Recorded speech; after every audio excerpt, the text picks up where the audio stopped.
Tuhan firman-Mu ajaib, kekal meski gunung menghilang.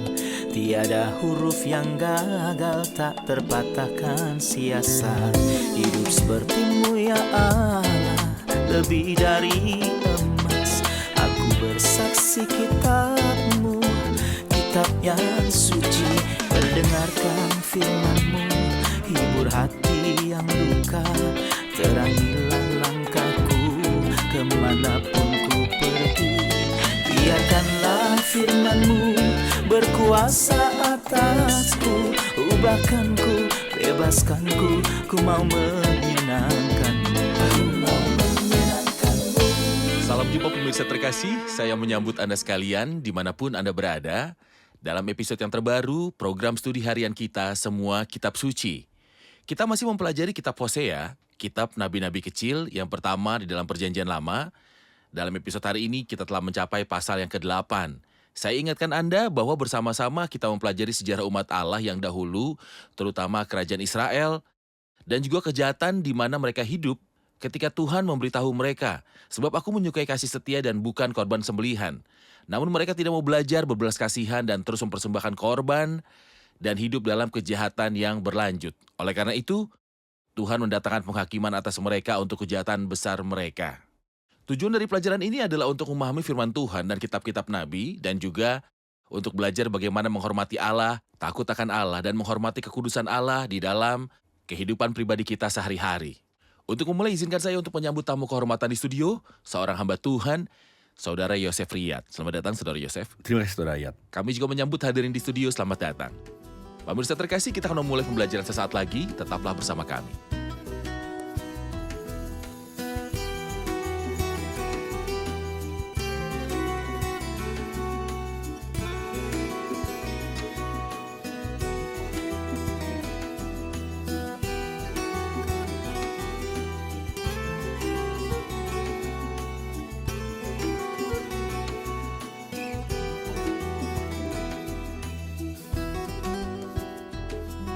Jumpa lagi Saudara Yosef. Terima kasih. Saudara Yosef, mohon ingatkan kami tentang hal terakhir sebagai penutup pembicaraan kita di pasal 7 sebelum kita memulai dengan pasal yang ke-8. Mengenai keadaan umat itu dan dosa-dosa mereka.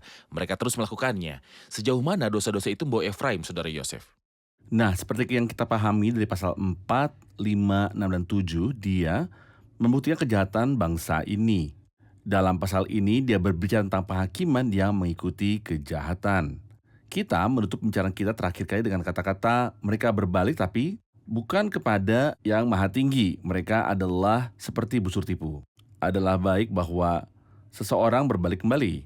Adalah kebijaksanaan untuk kembali kepadanya kebenaran jika seorang merasa bahwa dia terlalu berdosa terhadap Allah.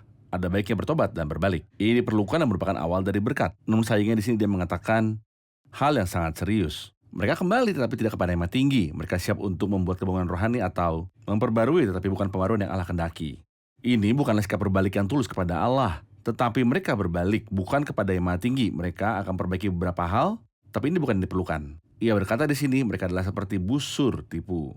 Tidak peduli berapa banyak panah yang Anda coba dengan busur tipu, bahkan jika 1, 2, 3, 10, atau 100 kali.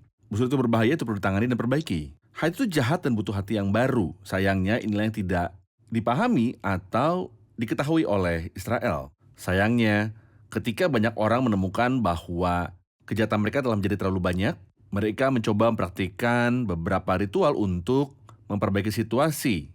Sementara hati yang hancur berantakan masih seperti apa adanya, ini tidak akan berhasil. Benar. Saya akan membaca beberapa ayat dari pasal 8. Tiuplah sangkakala, serangan laksana Raja Wali atas rumah Tuhan. Oleh karena mereka telah melangkahi perjanjianku dan telah mendurhaka terhadap pengajaranku. Kepadaku mereka berseru-seru, Ya Allahku, kami Israel mengenal Engkau. Saya ingin mendengar komentar tentang ayat 1 dan 2, terutama ketika dia berkata, serangan laksana Raja Wali atas rumah Tuhan. Apa yang dimaksud dengan rumah Tuhan? Apakah yang dimaksud adalah bait suci atau kerajaan atau suatu bangsa? Mohon penjelasan. Tiuplah sangkakala ini mengingatkan kita tentang pelayanan Nabi sebagai penjaga. Yeskiel bicara tentang hal ini di pasal 33, dan engkau anak manusia, aku menetapkan engkau menjadi penjaga bagi kaum Israel. Jadi engkau akan hidup sangkakala ketika engkau melihat pedang datang.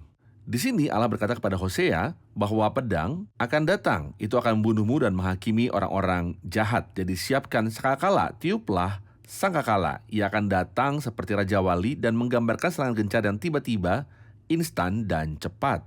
Seperti seekor Raja Wali menyerang rumah Tuhan. Tentu saja dia tidak bermaksud rumah Tuhan yang ada di Yerusalem pada waktu itu. Dia bicara tentang kerajaan Efraim, Samaria, dan Israel. 10 suku di utara. Namun dia bicara dengan penghakiman atas umatnya, umat Tuhan yang adalah rumahnya.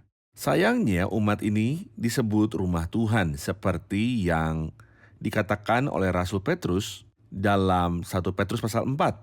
Karena sekarang telah tiba saatnya penghakiman dimulai. Dan pada rumah Allah sendiri, dengan rumah Allah yang dia maksud adalah orang-orang yang mengakui dia umat Allah. Oke, Seperti di masa lalu, kini Allah mulai penghakiman di rumahnya juga. baik. Ketika dia mengatakan bahwa penghakiman akan datang kepada umatnya, yaitu rumah Allah, rumah Tuhan. Ia berkata, oleh karena mereka telah melangkahi perjanjianku dan telah mendurhaka terhadap pengajaranku. Namun dalam ayat 2 ia berkata, kepadaku mereka berseru-seru, ya Allahku kami Israel mengenal engkau. Jadi ketika penghakiman datang terhadap mereka, mereka justru berseru pada Tuhan, Allahku kami mengenal engkau, kami adalah Israel. Apa yang coba mereka katakan pada Tuhan? Apakah mereka berkata, kami berada dalam hubungan yang benar denganmu? Apakah ini pertobatan atau kepura-puraan? Ini bukan pertobatan, tetapi mereka ingin mengatakan kepadanya, kami adalah umatmu, jadi pikirkanlah kami, inginkan kita. Pada 1 Samuel 4 ketika bangsa itu dikalahkan akibat kejahatan ketidakmurnian anak Imam Eli. Mereka berpikir, mengapa Allah majukan kami? Kami adalah umatnya, baiklah mari kita meyakinkan Allah. Tidaklah mungkin orang bodoh akan berpikir untuk membujuk meyakinkan Allah. Mereka berpikir untuk membawa perjanjian di luar kehendak Allah. Mengharapkan dia memberi mereka kemenangan. Adalah kebodohan untuk menunggu berkat-berkat Allah tanpa pertobatan. Ini tidak akan pernah terjadi. Oleh karena itu mereka berkata kepadanya, kami mengenal engkau. Tapi yang penting adalah, apakah dia mengenalmu? Tuhan berfirman, 2 kali dalam Matius 7 dan Lukas 13 bahwa dia akan mengatakan kepadanya beberapa orang bahwa dia tidak pernah mengenal mereka pada hari terakhir. Apa manfaat mengatakan kepada Allah, aku mengenal engkau? Sementara Allah berkata kepadamu, aku tidak mengenalmu. Juga dia berkata, aku tidak pernah mengenalmu kepada gadis-gadis bodoh. Oleh karena itu, mereka yang ingin membangun hubungan yang benar dengan Allah harus tahu bahwa Allah menyambut dan mengasihi orang-orang. Namun awal dasarnya adalah perbuatan dari dosa. Tetapi jika Anda ingin menyatukan dosa dan Allah, ini tidak akan pernah berhasil. Misalkan kita ingin menerapkan ini di lapangan Saudara Yosef. Ada banyak orang, terutama mereka yang mengaku Kristen, berpikir bahwa hanya penampilan-penampilan Kristen yang terlihat dari luar yang akan membuat saya dikenal oleh Allah. Jadi, saya Kristen karena saya pakai salib. Atau saya dapat meletakkan salib di mobil saya. Jadi saya mungkin berpikir bahwa Allah puas dengan saya seorang Kristen dan saya adalah miliknya. Akibatnya apapun yang saya lakukan akan diampuni karena saya milik Kristus dalam satu ataupun cara yang lainnya. Saya pergi ke gereja, bisakah Allah mengampuni saya? Karena hal-hal seperti itu? Atau apakah Allah mengharuskan untuk melihat sesuatu yang lain di dalam diri saya? Dari firman Tuhan kita belajar bahwa Allah akan mengutuk kejahatan ini, yaitu menganggap Anda menyembah Allah saat Anda hidup dalam dosa. Kejahatan ini ditambahkan ke dosa-dosa Anda. Jangan pernah berpikir ini akan ditambahkan ke dalam neraca-neraca perbuatan-perbuatan baik dan membantu Anda. Tidak, itu malah akan meningkatkan kejahatan lebih banyak lagi. Inilah yang kita pelajari dari Kain. Seolah-olah dari awal sejarah, Alkitab berbicara mengenai perbuatan jahat Kain, putra Adam. Perbuatan-perbuatan jahatnya adalah ritual keagamaannya. Dia membunuh saudaranya karena perbuatan-perbuatannya jahat dan saudaranya benar. Ini berarti bahwa ritual keagamaannya yang Allah lihat adalah jahat dan dia pantas dibunuh. Ayat 3, Israel telah menolak yang baik, biarlah musuh mengejar dia. Saya pikir ini adalah sebab dan akibat dari menolak kebaikan dan pengejaran musuh. Benar. Apakah ini berlaku selama berabad-abad, tidak hanya dengan Israel? Apakah musuh datang ketika orang meninggalkan kebaikan? Tepatnya kebenaran meninggikan derajat bangsa, tetapi dosa adalah noda bangsa. Ketika kita menolak yang baik, terutama sebagai umat Allah, musuh akan datang. Mungkin Allah telah meninggalkan orang jahat, namun bagi orang-orang yang dipanggil dengan namanya, terutama mereka yang memiliki hubungan nyata dengan Allah, seperti yang kita baca di pasal berikutnya, janganlah bersukacita hai Israel, janganlah bersorak-sorak seperti bangsa-bangsa. Orang-orang lain yang tidak mengenal Allah mungkin bersukacita dengan dosa. Adapun umat Allah, dia tidak akan membiarkan mereka menikmati dosa karena dia mengasihi mereka. Izinkan saya membaca mulai dari ayat 4. Mereka telah mengangkat raja tetapi tanpa persetujuanku, mereka mengangkat pemuka tetapi tidak dengan setahuku. Dari emas dan peraknya mereka membuat berhala-berhala bagi dirinya sendiri sehingga mereka dilenyapkan. Aku menolak anak lembumu, hai Samaria, murkaku menyala terhadap mereka. Sampai berapa lama tidak dapat disucikan, orang-orang Israel itu dibuat oleh tukang, dan itu bukanlah Allah. Sungguh akan menjadi serpih anak lembu Samaria itu. Mohon komentar Anda akan ayat-ayat ini.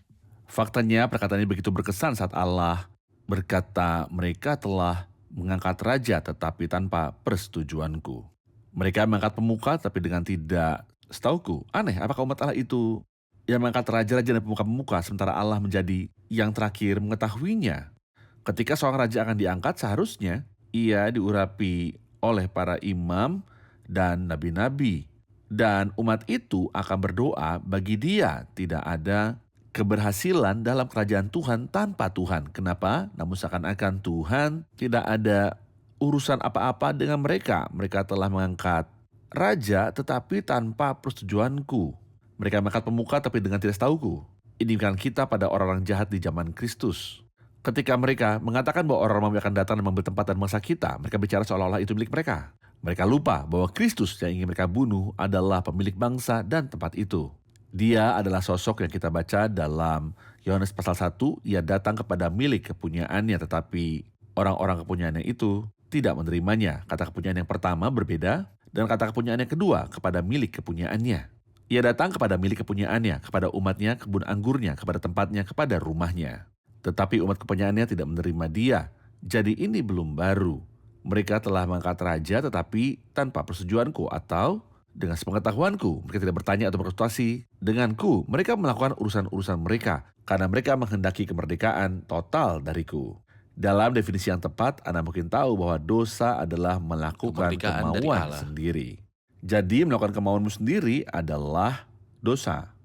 Baik, kita akan saksikan laporan dan kembali untuk melanjutkan studi. Kitab Hosea menunjukkan kepada kita amoralitas manusia. Jadi semua yang tadinya dilakukan oleh orang secara rahasia, kini mereka lakukan di depan umum. Tidak ada rasa malu atau kesopanan. Tidak ada penyesalan atau hal-hal semacam itu mengenai dosa-dosa yang dilakukan oleh manusia. Allah akan siap mengampuni segala dosa dan perbuatan salah mereka jika umat itu telah bertobat dan kembali kepadanya. Namun, mereka bersikeras untuk melakukan kejahatan. Mereka dan terus tenggelam dalam dosa semakin banyak. Tidak ada yang membela kebenaran, bahkan para pemuka umat itu. Individu-individu dari umat itu terkadang panas dan terkadang dingin terhadap Allah.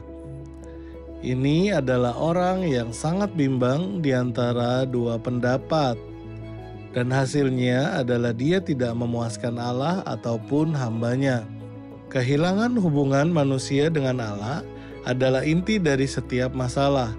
Manusia masa ini menghibur dirinya sendiri dan tidak merasa membutuhkan Sang Pencipta sebagai Tuhan, bahkan Juru Selamat pribadi dalam kehidupannya masing-masing. Saudara ayat, kami ingin tahu arti dari aku menolak anak lembu, hai Samaria, di ayat yang kelima.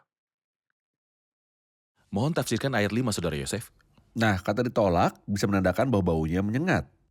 Saya pikir perkataan ini tidak boleh dipahami secara harfiah karena anak lembu itu terbuat dari emas. Saya tidak berpikir itu berbau. Namun artinya kita harus dipahami secara spiritual dan moral.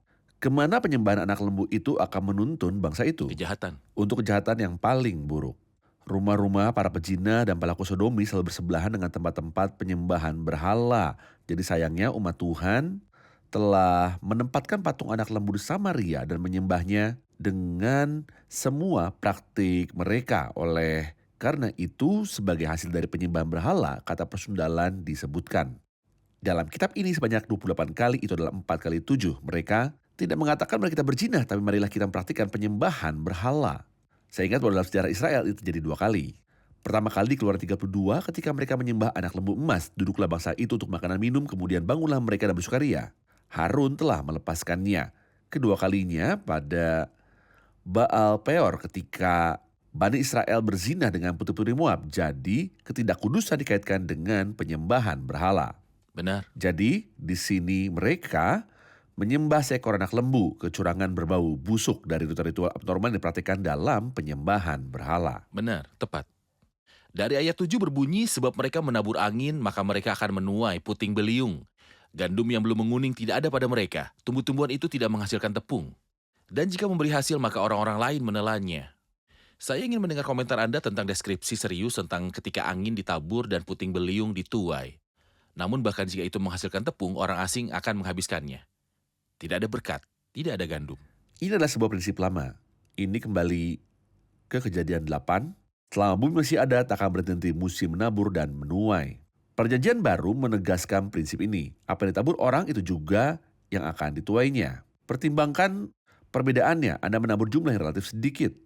Sedangkan Lebih apa yang banyak. akan Anda tuai adalah pelipat gandaan dari apa yang telah Anda taburkan dan lebih banyak lagi. Atau jika petani menabur sebutir benih dan ingin menabur sebutir benih, dia bisa saja menyimpan usahanya, tapi dia menabur benih dan menuai lebih banyak daripada yang dia tabur. Di sini dia menggambarkan dengan cara yang baik adalah bahwa mereka telah menabur angin. Namun ketika mereka menuai, mereka tidak akan menuai angin. Lalu apa yang akan mereka tuai? Mereka akan menuai puting beliung yang memusnahkan segala sesuatu di depannya. Jadi perhatikan apa yang Anda tabur, taburlah dalam roh. Dan kamu akan menuai hidup yang kekal dari roh Benar. itu. Sebab barang siapa menabur dalam dagingnya, ia akan Benar. menuai kebinasaan dari dagingnya. Di sini dia berkata, tangkai tidak memiliki tunas. Maka tidak ada kepuasan sebagai akibat dari hal itu. Tidak ada berkat, karena jika itu menghasilkan, orang asing akan menghabiskannya. Benar. Lalu ia lanjut berkata, Israel sudah ditelan. Sekarang mereka itu ada di antara bangsa-bangsa non-Yahudi seperti barang yang tidak disukai orang.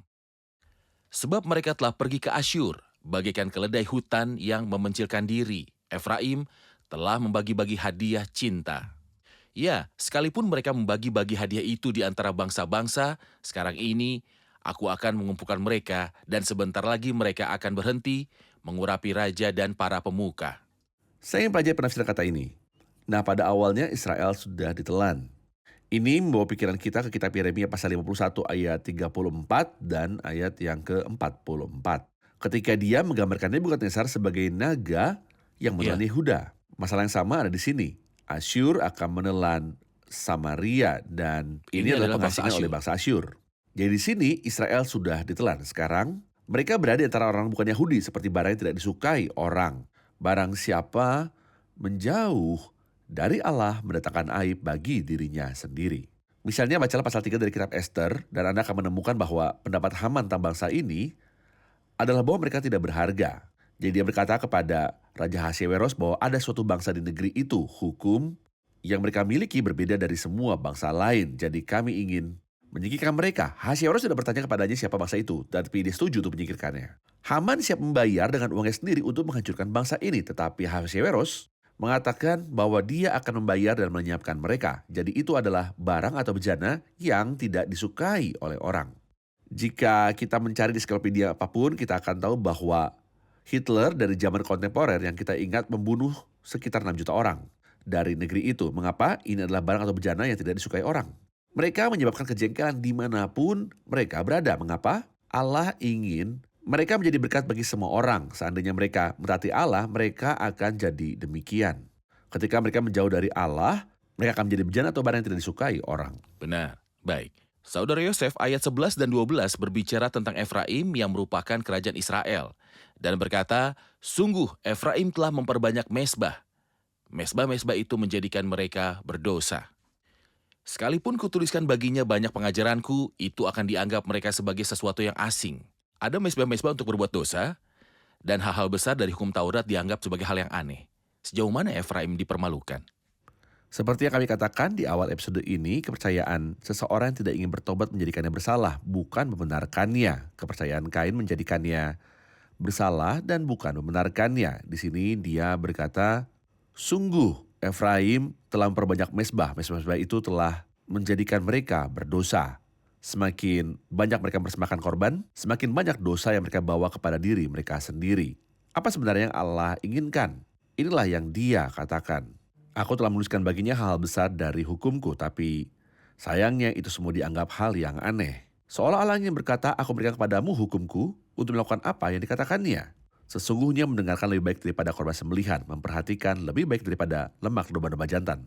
Jika kamu menggantikan ketaatan pertobatan dengan persembahan korban, aku tidak akan menerimanya. Aku menghendaki pertobatan dan ketaatanmu. Pahamilah hukum yang kuberikan kepadamu, karena itu adalah hukum yang besar, hal besar dari hukumku. Aku berimu hukum yang besar, tetapi sayangnya itu dianggap hal yang aneh. Itu berarti kamu tidak memahaminya, seolah-olah aku berbicara kepadamu dalam bahasa Latin dan kamu tidak mengerti bahasa Latin. Jadi aku berbicara tetapi kamu tidak mengerti sepatah kata pun. Mereka membaca bahasa Ibrani dan hukum ditulis dalam bahasa Ibrani, namun mereka tidak mengerti apa yang mereka baca. Apakah keadaan ini tetap ada sampai sekarang, Saudara Yosef? Sayangnya ya. Firman Tuhan ada di tangan kita. Saya tidak berpikir ada rumah orang Kristen tidak memiliki firman Tuhan.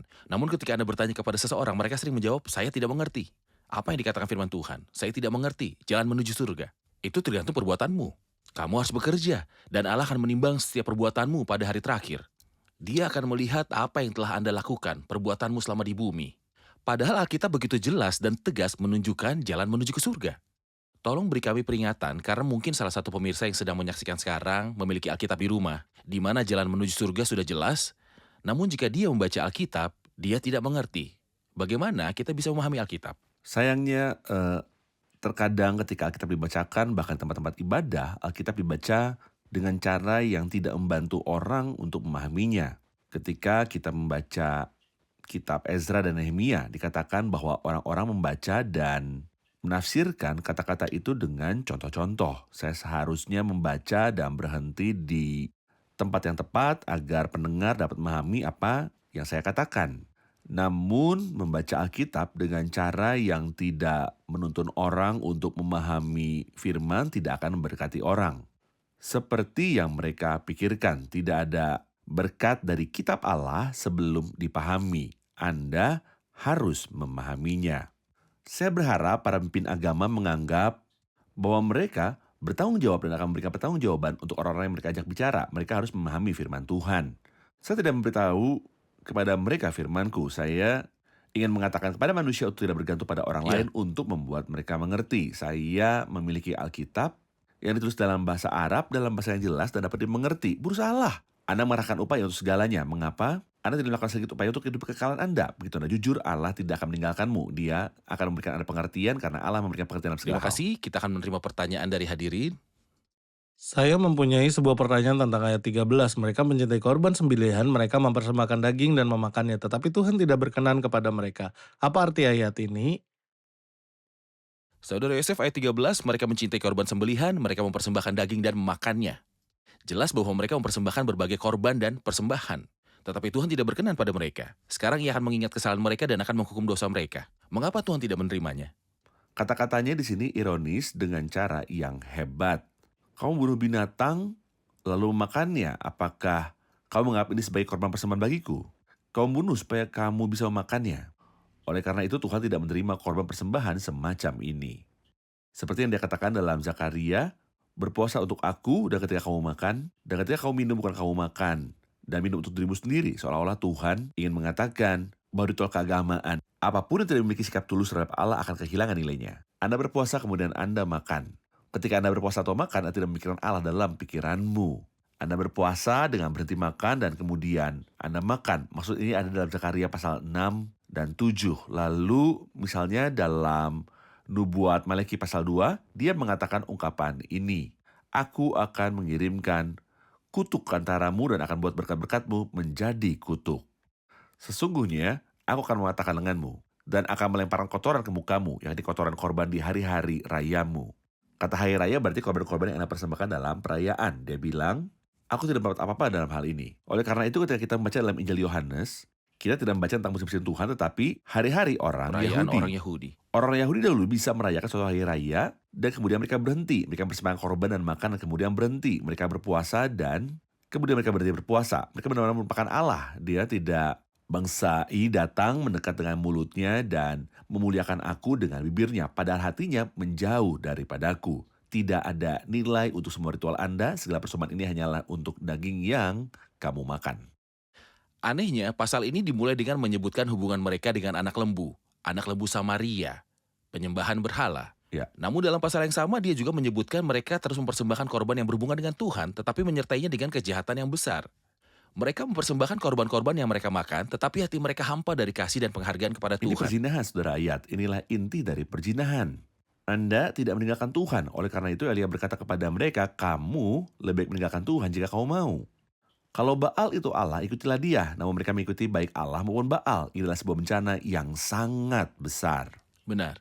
Ayat yang ke-14 adalah ayat terakhir dalam pasal ini. Israel telah melupakan pembuatnya dan telah mendirikan istana-istana. Yehuda telah memperbanyak kota-kota yang berkubu.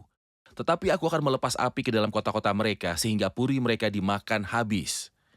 Mohon komentari ayat terakhir ini. Jangan mengharapkan keberhasilan atau kemakmuran jika Anda menjauh dari Tuhan. Ini tidak akan pernah terjadi, bahkan jika Anda membangun istana, orang yang menghancurkan akan datang dan menghancurkannya karena Anda jauh dari Allah. Permulaan awal dari berkat adalah mengenal Allah, takut akan Tuhan adalah permulaan hikmat.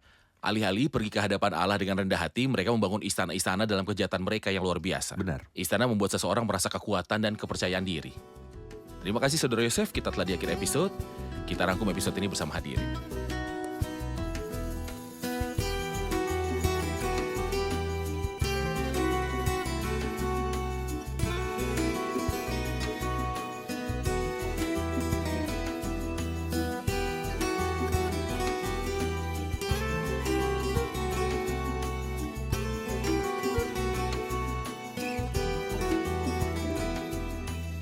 Halo semua. Ayat 1 berkata, tiuplah sangkakala, dia akan datang seperti serangan Raja Wali atas rumah Tuhan. Apakah maksudnya? Ini mengingatkan kita akan pelayanan Nabi sebagai seseorang penjaga. Ketika ada bahaya, dia meniup sangkakala. Ungkapan rumah Tuhan menunjuk pada 10 Seperti suku. serangan Raja Wali atas rumah Tuhan. Serangan laksana Raja Wali atas rumah Tuhan berarti penghukuman yang cepat. Penghakiman cepat ke atas 10 suku. Pada 10 Saudara suku. Yosef? Baik. Benar. Dalam ayat 7, mereka menabur angin, maka mereka menuai puting beliung. Apa yang dimaksud dengan menabur angin dan menuai puting beliung? Dalam episode hari ini, kita belajar bahwa menuai selalu merupakan pelipat gandaan dari apa yang ditabur. Jadi setiap orang harus peduli dengan apa yang ditaburkan karena dia akan menabur satu benih tetapi tidak akan menuai hanya satu Baik, buah. bagaimana Bagus. Saudara Yosef? Baik. Sempurna. Ayat ke-12, Tuhan berkata tentang Efraim, sekalipun kutuliskan baginya banyak pengajaranku, itu akan dianggap mereka sebagai sesuatu yang asing. Apa maksudnya? Hari ini kita belajar bahwa hukum Tuhan selalu tersedia sepanjang waktu, namun karena Efraim tidak membuka atau melihatnya, itu menjadi aneh. Iya, mereka tidak mengerti Mereka tidak akan bahasanya. mengerti bahasanya. Terima kasih Saudara Yosef, Tuhan Tuhan berkati. Terima kasih semua. Pemirsa terkasih, saya menerima peringatan secara pribadi dan saya ingin membagikannya kepada Anda dari firman Tuhan mengenai apa yang terjadi dengan Israel, Efraim, dan umat Allah di zaman dahulu, 10 suku. Sebab mereka menabur angin, maka mereka akan menuai puting beliung. Prinsip Alkitab berkata, apa yang ditabur orang itu juga yang akan dituainya. Pemirsa terkasih, marilah kita berbalik kepada Tuhan. Menanggapi firman Tuhan, bukalah bagimu tanah baru dan janganlah menabur di tempat duri tumbuh. Datang dan katakanlah kepada Tuhan, aku ingin hatiku dimurnikan. Jadi ketika aku menabur dengan benar. Tolong aku menabur kebenaran. Sampai jumpa di episode selanjutnya, kiranya Tuhan besertamu.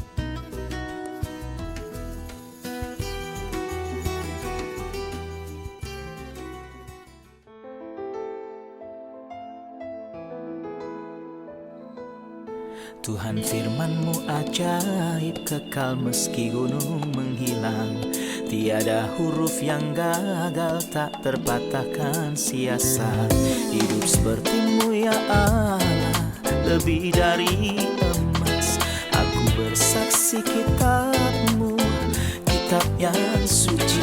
Mendengarkan firman-Mu, hibur hati yang duka. Terangilah langkahku, kemanapun ku pergi. Biarkanlah firman-Mu berkuasa atasku. Ubahkanku, bebaskanku, ku mau menyenangkan-Mu. Tuhan firman-Mu ajaib, kekal meski gunung. Ubah dan bebaskan aku.